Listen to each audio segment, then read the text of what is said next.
Hey everyone, Sean here. I want to welcome you to my new channel, Sean Reviews Stuff. I know it's a dorky name, I just couldn't think of anything better. So anyhow, I'm going to review something that I've had for a month and a half now, and that would be the 2020 Schwinn AL Comp. So here it is. Wanted to give you a review on this and kind of my thoughts as far as the bike goes.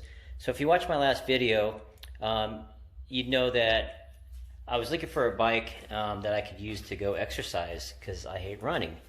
And I have a friend that has a bike. He's got a Trek as well, like that one. Well, it's not like that one, but it's a Trek. But I was like, okay, bikes, cool. I'll try that out. So in reviewing and doing a little bit of research, I didn't want to spend a lot of money. I was looking to spend between $200 and $300. And I came across this Schwinn AL Comp. And it was $200, like $220 roughly at Walmart, and it looked great. There was pretty good reviews on it. There were some negative reviews as well, and so I'm going to take this opportunity to kind of go over what I see as far as the negatives and the positives on the bike. So I'm going to start with the negatives, and then I'll move on to the positives.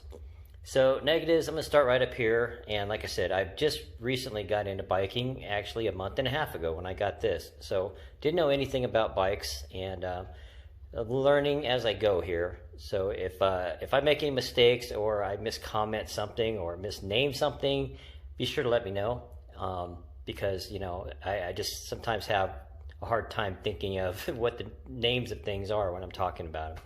But anyway, all right, let's get into the front suspension here.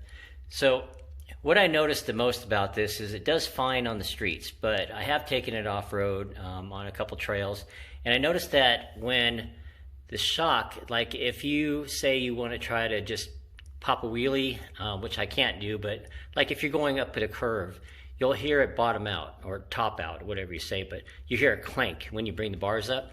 So there's no damper or anything in there to keep it from doing that.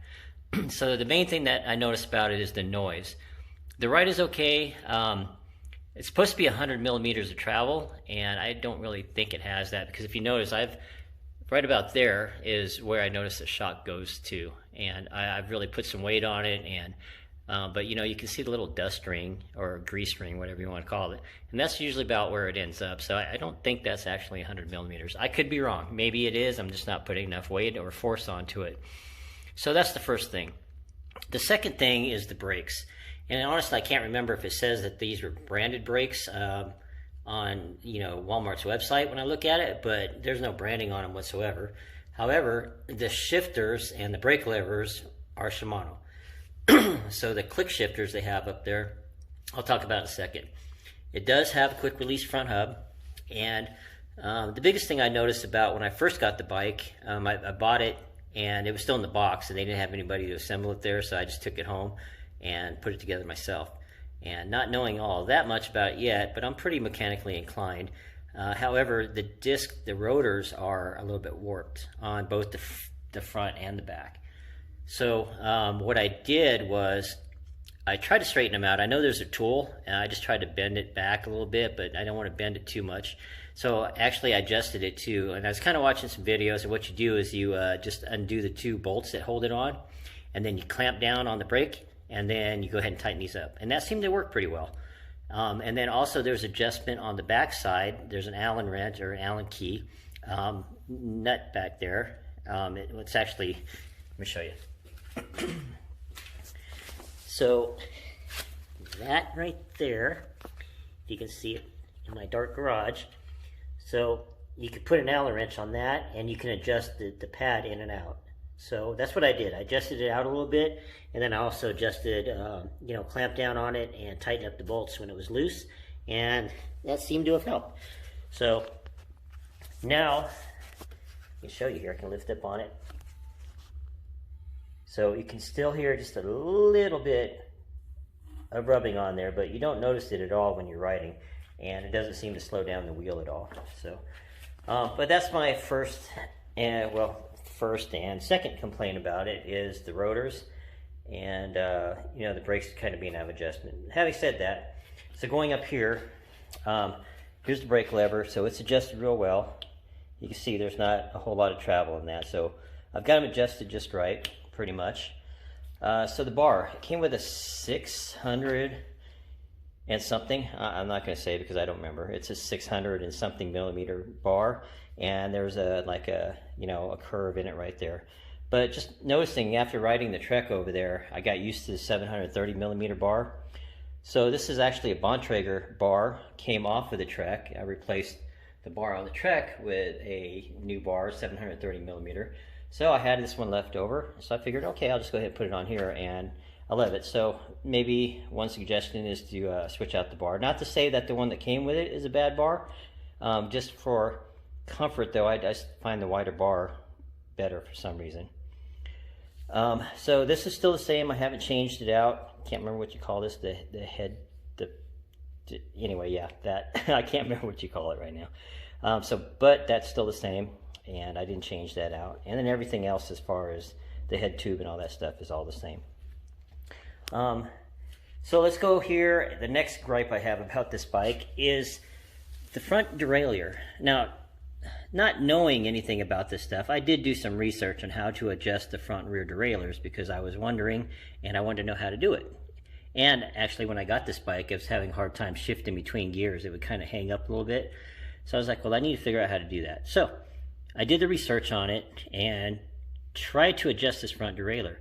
However, the front derailleur, I don't know what brand it was because it wasn't branded. It was just like a generic derailleur. And I was pretty sure this bike was supposed to come with a Shimano derailleur to match the rear derailleur. However, it did not. It just came with a cheap generic derailleur. And my biggest complaint about that was in trying to adjust it, the clamp that goes around here is an aluminum clamp. I believe it's aluminum. The issue I was having with it was when I was trying to tighten the bolt on it to get it from moving, because what it would do is when you're shifting, as tight as I had it, it would still move this way or this way. Excuse me, I got a frog in my throat. But anyway, it would move, and it would make it hard, like when I was trying to shift gears, especially from the biggest sprocket to the middle sprocket. It would shift, and then when I go from the middle to the bottom one, it wouldn't shift.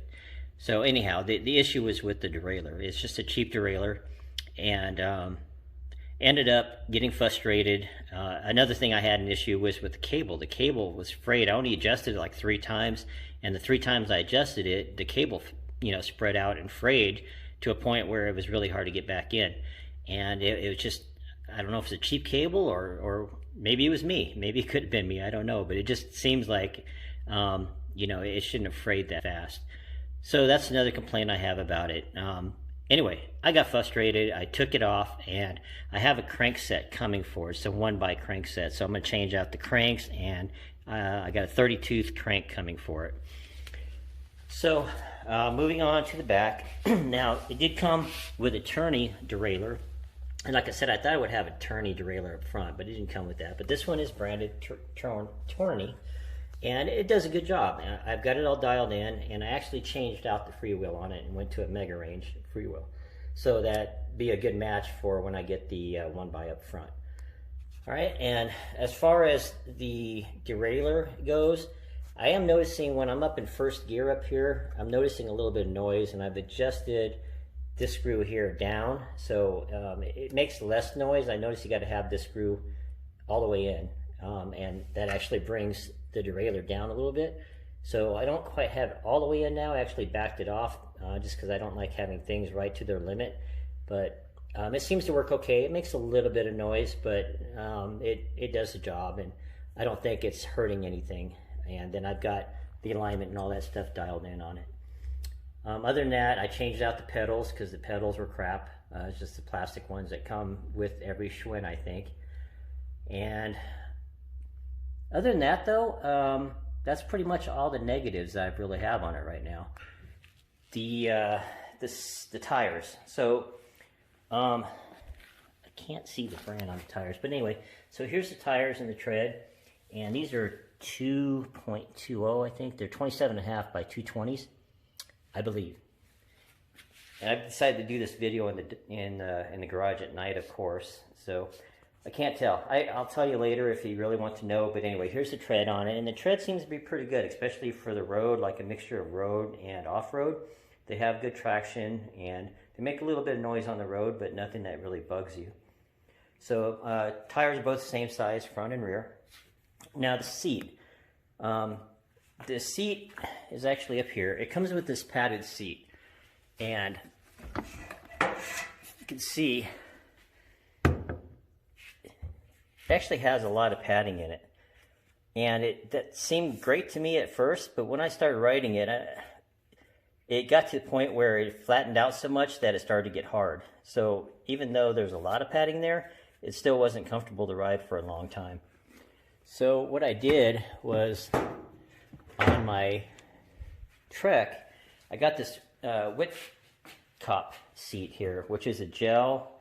It has gel and memory foam in it. And I've been on this seat for about 10 hours, a full day, and I rode like 50 miles that day. And my butt never hurt. All right. Having said that, I'm going to give you a tip right now. So I didn't know this. Like I said, I am a fresh biker. I don't know anything about biking, right? And I took the Trek out, I'm sorry, the Schwinn out for the first day when I first got it. I was all excited to go ride. I rode for about 4 hours on it, on that padded seat up there I was telling you about.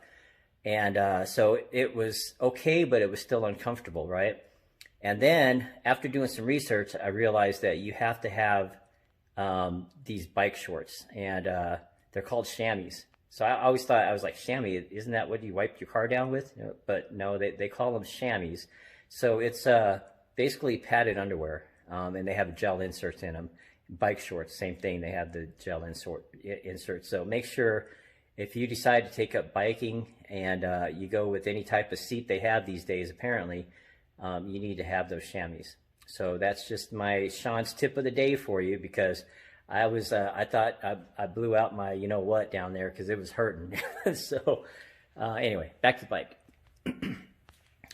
All right, so covered the seat, covered the tires, covered the derailleurs, everything else. So the bike is actually a comfortable bike to ride. I've had it out and rode it for 6 to 7 hours with a buddy, and it rode really good. Now, granted, we were on bike paths, so majority of it was paved, and but it was comfortable, other than the seat. Compared to this seat over here, this Bontrager is actually the one that came off the Trek originally. So it's a comfortable seat as long as you're wearing the chamois, but still, it'll still get to you after a full day of riding. So just, you know, I would really recommend this seat over here, because it's, like I said, it's gel and memory foam, and you can sit on this seat the whole day. So it's the Whitcop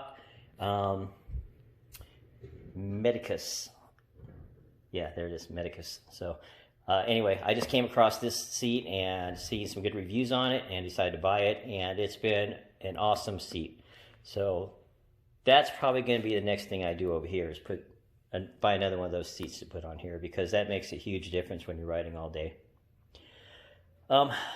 That's about it for the 2020 Schwinn AL Comp. If you have any questions about it, or you want me to review anything else on it, then just hit me up in the comments. All right, so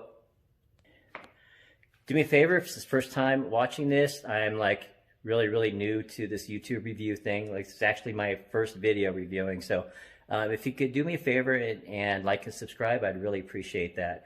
And I'll be reviewing other stuff, bike stuff, because I'm getting into bike packing. Called it bike camping before, but it's actually bike packing. So that's what the Trek is set up for, and that's some adventures I'm gonna go have on that. But in doing that, getting prepared for that, I had to buy a whole lot of equipment, like a new tent and sleeping pad and sleeping bag and all of this stuff here, like panniers. Now, I never knew, I'd always called them saddlebags. So apparently when I was looking at them, everything is called a pannier. But anyway, the panniers I had to buy, the bar bag up there, and all the other stuff so I'm gonna review this stuff. And when I bought it, you know, there's some reviews on Amazon, but there's nothing that there's a few good reviews, bad reviews, but they're mixed. And for me, it's my own experience. What, you know, how do I view it? And I'm, like I said, I'm pretty mechanical, and I would like to think smart when it comes to how things work and how things are supposed to work. So I'll do some reviews on this thing. I've got a lot of stuff here. Like this one is full now, and I didn't mean to get on a sidetrack here, but this is going to be fun to do one-handed. All right, so this one's full, and so this is my new sleeping bag. This is the sleeping pad. I've got a new cook stove in here, and there's some other stuff down below. And both of these are full of like first aid kits and things like that. And then I'm still waiting for my tent to come. It's on order. It's supposed to be here today, but it's running late because of Christmas.